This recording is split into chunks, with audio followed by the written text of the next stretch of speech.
folks, welcome to part 9 of how I got drugged at work.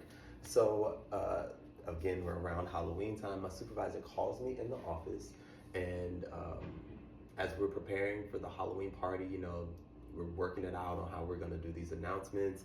They have now, the office has not necessarily, no, they've now required that we go out for drinks as a department.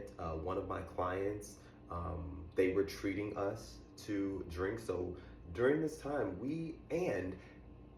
so on the 2nd, I believe, of November, I kept mentioning this movie, and this is why the movie was important.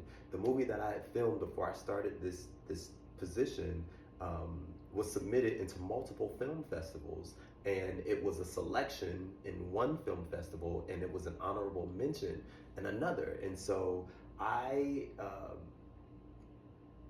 ended up going to one of the film festivals and was able to speak and like all of the things. It was, one of those, not necessarily, it wasn't on my to-do list, but it's been checked, and it was a moment that I will never forget.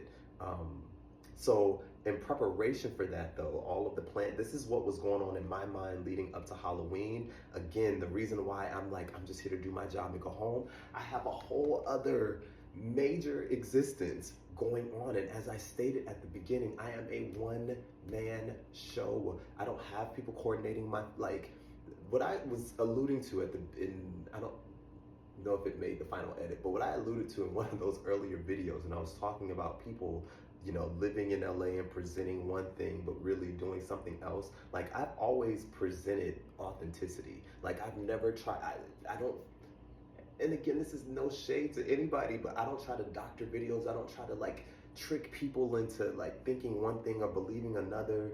Even my interview style, I'm not a got you interviewer. I've always cultivated and curated safe spaces to just have conversation. I'm not trying to trip anybody up or deceive anyone. Deception is the complete opposite of who I am as a person. Again, polar opposite to the supervisor. But anywho, so my mind was I was really juggling a lot at this moment. And so we go out for drinks as a unit, as a department. The holiday party goes off without a hitch. Again, one of the best experiences ever, lasting memories from that. But the point in this is, because I've now been added to these extra committees and these extra things and all of the things, she's more comfortable with me. She's no longer directly attacking me. And now, again, I told you I saw her kind of change with the dog and the this and the that. So she's a little bit softer, or so I think.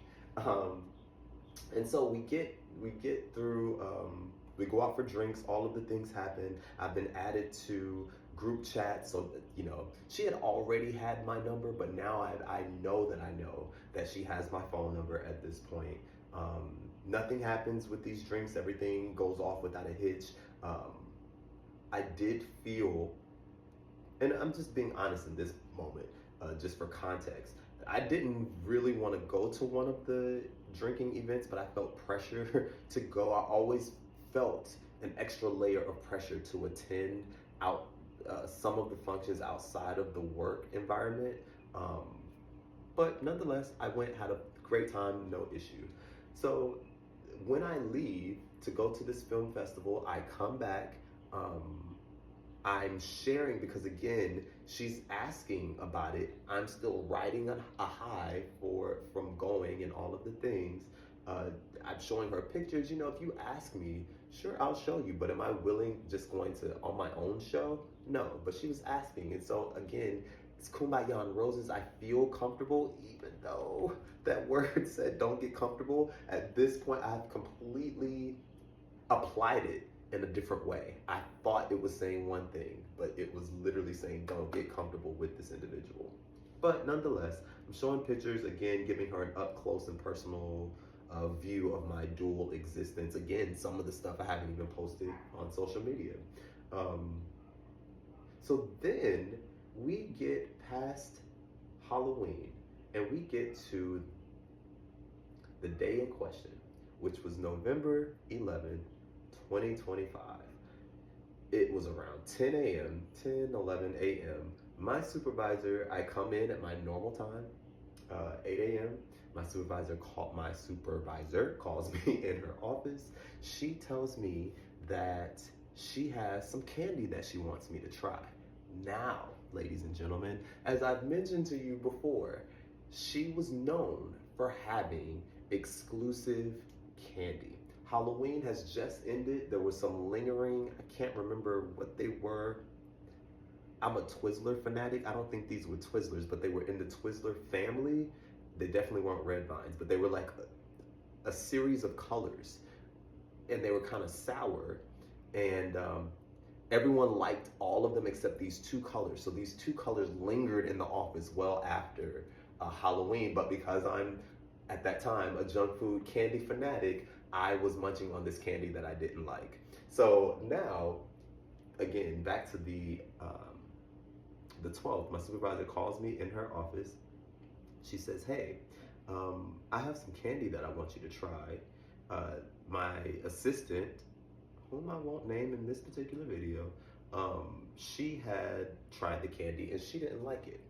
And I want to get your opinion on it. Now, again, festive office, she and I are cool at this particular point in time. There are jokes and things in the department. It's very easy and happy at this moment. So when I say my guard is down, my guard is just not even in the building. And so I'm like, oh, you got candy you want me to try? Okay, cool, what's up? I'm definitely, let me try it, okay?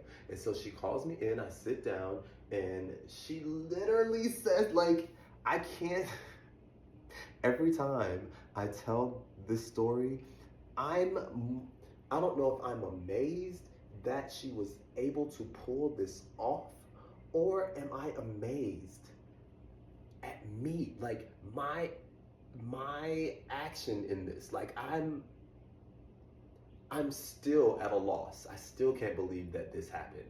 So this is how she drugged me. She literally told me to, now y'all know you gotta stay tuned for part 10.